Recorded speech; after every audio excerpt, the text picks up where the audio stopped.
बिस्मिल्लाहिर्रहमानिर्रहीम। अस्सलाम वालेकुम। आप देख रहे हैं इंडियन न्यूज़ और मैं हूं आयशा अब्बास। सियालकोट में हिंदुओं का कदीम मंदिर 72 साल बाद बहाल। सर्कुलर रोड पर वाक़या शेवाला तेजा सिंह मंदिर को 72 साल बाद हिंदुओं की इबादत के लिए खोल दिया गया। मज़ीद देखते हैं ईडीएन की इस रिपोर्ट में। अस्सलाम वालेकुम वरहमतुल्लाहि वबरकातुहू। जी नाज़रीन, आप देख रहे हैं एडीएन न्यूज़। मैं हूं आपका मेज़बान कारिम वकास। आज हम सियालकोट में अक़लियतों की एक बहुत बड़ी इबादत गाह, जिसको शेवाला तेजा सिंह के नाम से याद किया जाता है, पाकिस्तान की तारीख़ में बहुत बड़ा नाम, जहाँ पे जो हिंदू बरादरी है वो अपनी इबादत के हवाले से यहाँ पे जो है वो हाज़िर होती है और आके अपने जो है वो दीन के मुताबिक इबादत करती हैं। आज जो पाकिस्तान के अंदर पाकिस्तान के और पाक व हिंद की तकसीम जब हुई थी तो उससे पहले इसको जो है वो बंद कर दिया गया था। इनकी अक़लियत बरादरी की वजह से, जो इनकी कम्युनिटी है उसकी कमी की वजह से इसको बंद कर दिया गया था। लेकिन हुकूमत वक़्त ने और पाकिस्तान के इदारों ने इसको दोबारा से जो है इसको ओपन किया है। तो आज उनके कुछ लोग हमारे साथ मौजूद हैं।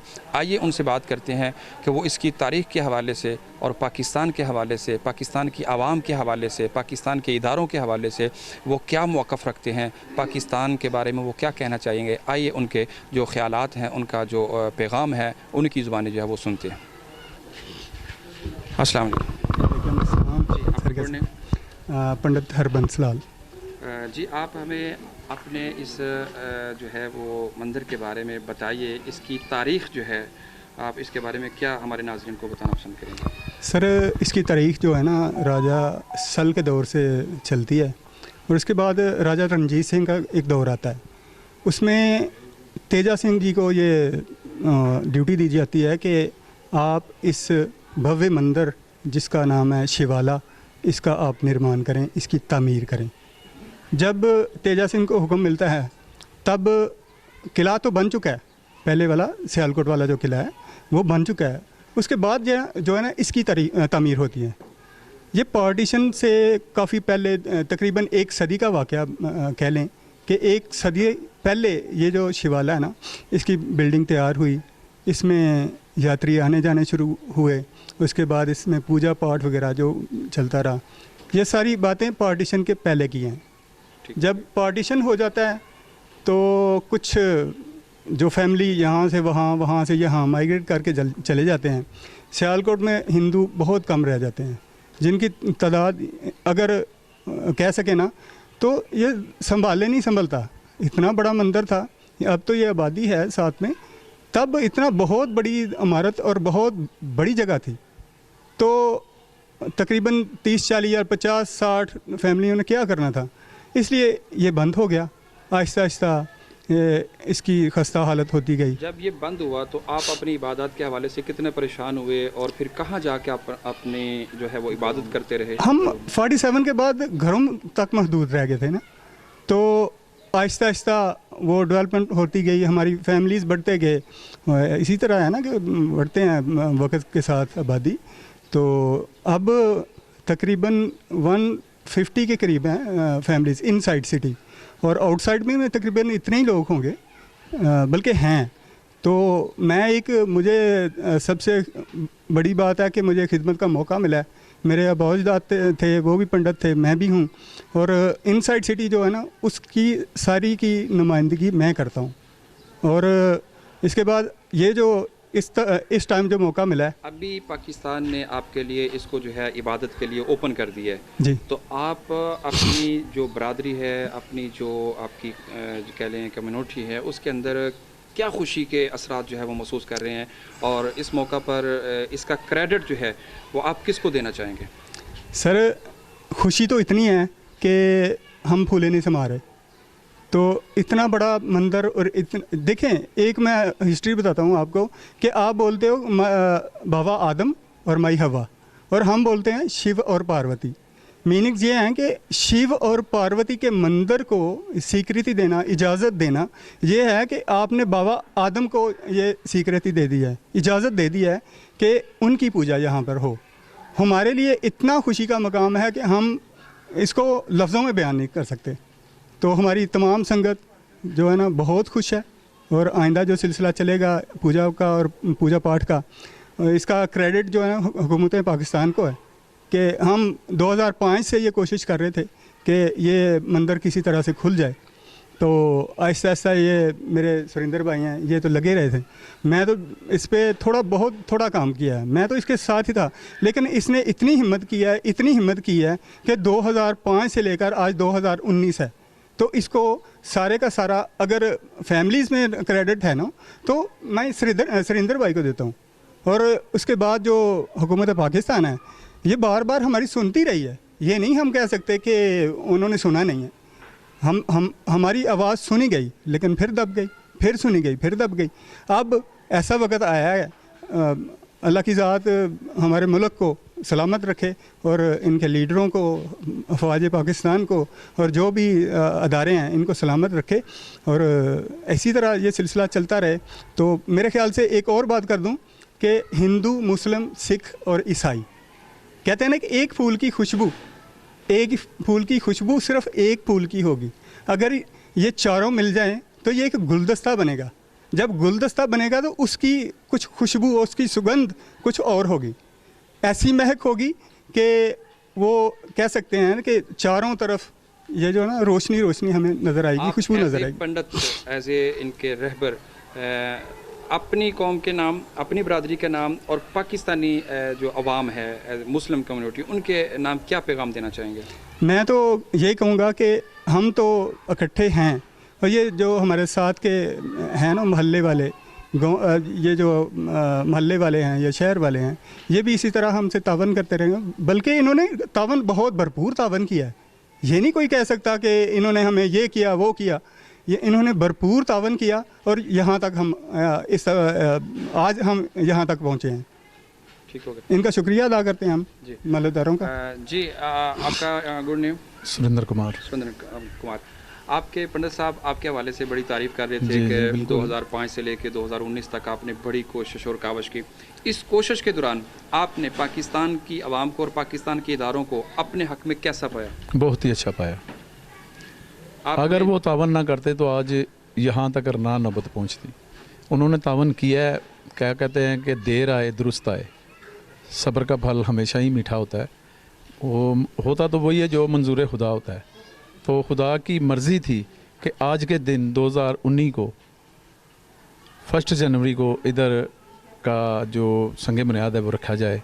यह इब्तिदा है, जैसे कि कल हमारे DCO साहब ने इब्तिदा की और फरहान साहब ने बहुत ही हमारे साथ अच्छा तावन किया। हम उनका भी शुक्रिया अदा करते हैं, पाकिस्तानी अवाम का भी शुक्रिया अदा करते हैं। ख़ास तौर पर हम अपनी हुकूमत पाकिस्तान का शुक्रिया अदा करते हैं कि जिन्होंने हमें कभी गैर समझा नहीं, हमेशा ही अपना समझा। जब भी उनके पास गए हैं उन्होंने दूसरे काम छोड़कर हमारी बात सुनी। दुनिया के अंदर मुख्तलिफ़ कौमें, मुख्तलिफ़ लोग पाकिस्तान के बारे में मनफी प्रोपेगेंडा करते हैं। पाकिस्तान दहशतगर्द मुल्क है, पाकिस्तानी अवाम दहशतगर्द है। आप यहाँ पे आबाद हैं, साल से आपने पाकिस्तान को, पाकिस्तान की आवाम को, पाकिस्तान के इदारों को अमन पसंद पाया, मोहब्बत भरा पाया या कि दहशतगर्द पाया? नहीं, अमन पसंद पाया। आप दुनिया के दिगर कौमों को, मजहबों को क्या पैगाम देना चाहेंगे पाकिस्तान की कौम के हवाले से? हम यह पैगाम देना चाहते हैं कि जैसा पाकिस्तान में अमन अमान के साथ हमारे साथ तावन होता है और हमें खुली इजाज़त दी जाती है इबादत की करने की, ऐसी और इलाकों में नहीं है। जितना पाकिस्तान में अक़लियतों को तहफ़्फ़ुज़ है, दुनिया में कहीं है? नहीं है। ठीक है, आपकी मुस्कुराहट से पता चल रहा है कि आज आप बहुत ज़्यादा खुश, दिल से खुश हैं। इस मौका पर आप अपनी बरादरी को अमन के हवाले से, शांति के हवाले से क्या पैगाम देना चाहेंगे कि जिस तरह पाकिस्तानी अवाम ने आपसे प्यार और मोहब्बत का जो लिहाज है वो रखा है और आपको अपने इबादत का जो हक दिया है, तो आप अपने हवाले से अपने नौजवानों को क्या पैगाम देंगे कि वो पाकिस्तानी अवाम के साथ बहुत ही अच्छा सलूक करे और उनको हमेशा ही अपना भाई समझे? आप समझते हैं? हम समझते हैं और पाकिस्तानी अवाम ने भी हमें अपना भाई समझा है, कभी भी उन्होंने हमें गैर नहीं समझा। मैं दोबारा जो है इसको आखिरी सवाल जो है वो आएंगे पाकिस्तान के हवाले से, जो इनके मजहबी रहनुमा हैं, जो पंडित हैं, उनके हवाले से कि वो बताएं कि अब इनकी जो सिक्योरिटी है, कोई सिक्योरिटी के मसाइल या कोई खौफ या कोई किसी हवाले से वो तो नहीं फील कर रहे। सर हम तो कभी भी खौफ महसूस नहीं करते हैं। अगर हमारा ये गैर मुल्क हो, हमारा गैर इलाका हो, तो फिर तो खौफ है। ये हमारी अपनी धरती है, मेरी जन्मभूमि है, इस पर मुझे किसका खौफ है? जैसे मेरे दूसरे मुस्लिम भाई हैं वैसा मैं हूँ, मुझे किसी से खौफ नहीं है और ना मुझे कोई डराता है। यहाँ पर मुझे आज़ादी है मेरे मज़हब के मुताबिक मुझे इबादत करने की, और दूसरे जो लोग हैं बाकायदा हमसे तावन करते हैं, ऐसी कोई बात नहीं है। अगर आप डरते नहीं हो, आपको कोई डराता नहीं है, हाँ जी। तो क्या आप पाकिस्तान के दुश्मन को डराना पसंद करेंगे? मैं तो कहता हूँ कि एक इंटरव्यू पहले भी हुआ था, उसमें मैंने बोला था कुछ छोड़ो यार मुस्लिम भाई, साइड पे हो, मैं आगे हूँ, दुश्मन आए तो मैं उसके आगे हूँ, सबसे पहले मैं हूँ आगे। तो आप ये समझो कि आप हमारे रक्षक मुहाफ़िज़ हो ना, तो मैं भी आपका मुहाफ़िज़ हूँ। हम जी जान से पाकिस्तान से प्यार करते हैं, क्योंकि पाकिस्तान से प्यार तो अगर हम ना करें इसलिए कि हम पाकिस्तानी ना हों, हमारे आबाओ अजदाद, रहन सहन, चलन फिरन, हमारे समाजी रवायात वो एक जैसे हैं, तो हम यहाँ से प्यार करने वाले हैं, पाकिस्तान को प्यार करने वाले हैं, हमें किसी से डर नहीं है और हमें किसी से खौफ नहीं है। और ये जो हमारे नज़दीक तरीन जो भी इलाके हैं, मैं यहाँ का नहीं हूँ, मैं साइड पे मेरा घर है, वहाँ पे भी मेरे जो लोग हैं ना मुझे इतना प्यार करते हैं कि हद से ज़्यादा, मुझे पंडित के अलावा कुछ बोलते नहीं हैं। तो इधर के जो लोग हमारे साथी हैं, ये तो हमारे साथी हैं, ये साथ दिया है इन्होंने, तो ये हमारा मंदिर खुला है ना, इजाज़त गवर्नमेंट ने दी है। कैसे? कोई सिक्योरिटी के मामले होते हैं, ये साइड से पूछा जाता है कि क्या भाई वहाँ पर कुछ हो सकता है, ये इबादत हो सकती है हिंदुओं की। तो अगर उन्होंने देखा है, इनको मुस्बत पाया है, इलाके को मुस्बत पाया है, तो फिर ही ये ना यानी कि इबादत की इजाज़त दी है ना हमें गवर्नमेंट ऑफ पाकिस्तान ने। तो हम बार बार गवर्नमेंट ऑफ पाकिस्तान का शुक्रिया अदा करते हैं। तो ऐसे ही मौके मिलते रहें, जो हमारे मामलात हैं इसी तरह हमारे मामलात को देखती रहे गवर्नमेंट, और हम भी पूरा तावन, और जैसे जैसे मुल्क को ज़रूरत पड़ेगी हमारी, हम शाना बशाना आप मुसलमान भाइयों के साथ होंगे। जी नाज़रीन, जैसा कि आपने सुना कि वो कह रहे थे कि अगर पाकिस्तान को कोई मैली आंख से देखेगा तो मैं सबसे पहले एक पाकिस्तानी की हैसियत से उस दुश्मन के सामने सीना तान कर खड़ा हो जाऊंगा और अपनी जान की परवाह किए बगैर पाकिस्तान का मुहाफ़िज़ बनकर अपना जो है वो कर्ज़ उतारने की कोशिश करूंगा, इस मट्टी का कर्ज़ उतारने की कोशिश करूंगा। जो मुझे इस मट्टी ने इज़्ज़त दी, मुझे इस मट्टी ने वक़ार दिया, मुझे इस मट्टी ने आज़ादी दी, मैं उस कर्ज़ को उतारने की कोशिश करूंगा। और उन्होंने ये पैगाम भी पंडित साहब ने जो है वो दिया है कि पाकिस्तान की आवाम हो, पाकिस्तान के तमाम मकातबा फ़िक्र हों, पाकिस्तान में अक़लियती लोग हों, सब लोग अमन पसंद हैं, यहाँ पे कोई डर नहीं, कोई खौफ नहीं, यहाँ पे किसी किस्म का आपस में जो है वो तकरार नहीं, जो है आपस में टकराव नहीं, यहाँ पे कुछ ऐसे मसाइल नहीं है, यहाँ पे प्यार है, मोहब्बत है, अमन है, भाईचारा है, सब लोग मिलजुल कर रहते हैं। यहाँ पे कोई जो है वो जो पाकिस्तान के ख़िलाफ़ मनफी प्रोपेगेंडा करने वाले लोग हैं, मनफी प्रोपेगेंडा की सोच रखने वाले लोग हैं, उनको उन्होंने बड़ी अच्छी ज़ुबान में जो है वो पैगाम दिया है कि पाकिस्तान अमन पसंद मुल्क है, पाकिस्तान की आवाम अमन पसंद जो है वो आवाम है, पाकिस्तान की अक़लियती जितनी भी बरादरियाँ हैं, वो चाहे हिंदू हैं, वो चाहे सिख बरादरी है, चाहे बुद्ध मस्त हैं, चाहे कोई और हैं, ये सारे के सारे जो हैं ये अमन पसंद हैं। पाकिस्तान ने इनको अमन सिखाया है, पाकिस्तान ने इनको प्यार का दर्स दिया है, पाकिस्तान ने इनको ये सब कुछ दिया है और वो पाकिस्तान के लिए हर कुर्बानी देने के लिए तैयार हैं। इंशाअल्लाह फिर नए अंदाज के साथ आपसे दोबारा मुलाकात होगी, उस वक़्त तक के लिए इजाज़त दीजिए। और इनकी ये ख्वाहिश है, ये मेरे अल्फाज ख़त्म करने से पहले ये जो इन्होंने मुक्का लहराया, इन्होंने जो हाथ उठाया है, मेरे दिल की आवाज़ है, ये पाकिस्तान जिंदाबाद के नारा लगाना चाहते हैं। आइए इनकी ज़ुबानी सुनते हैं। पाकिस्तान जिंदाबाद। जी, आज हम आपके इस मंदिर के अंदर खड़े हैं, ये आपकी एक मुक़द्दस जगह है, आप इसके अंदर ही बात करते हैं। आप इस जगह को अपने मज़हब के हवाले से क्या दर्जा देते हैं? हमारा दर्जा कोई भी मंदिर हो ना, वो सबसे उत्तम है। किसी को एक से बढ़कर दर्जा नहीं है। आपके मज़हब में बोलते हैं वहदाहु ला शरीका, हम बोलते हैं यकतम एकतम बहु न बनती। वो है कि उसका कोई शरीक नहीं है।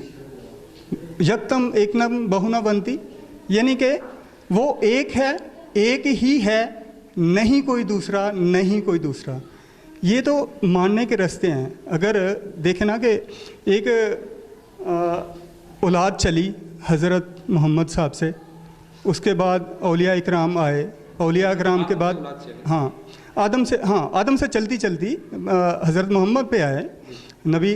वो उनसे आगे जो लोग चले, उनके पैरोकार हुए या उनके औलाद हुई, उसमें से जो निकले वो औलिया इकराम थे। औलिया यानी कि स्टेप बाय स्टेप ये सिलसिले हैं। अगर हमें कोई कहता है ना कि ये शिव जी का मंदिर है, तो जितनी महानता हमें शिव जी से है ना, उतनी ही हमें कृष्णा मंदिर से है, उतनी ही माता वैष्णो से है। ये हम एक मानते हैं, यानी कि हम अगर शिव जी की पूजा कर ली ना, तो समझो कि सबकी पूजा कर ली। हम सबको एक जैसा मानते हैं और एक जैसे ही हैं। एक अंश से सारे निकले हैं, एक ज़र्रे से सारे निकले हैं। वो परमात्मा का ज़र्रा है, वो ही अंश परमात्मा का है।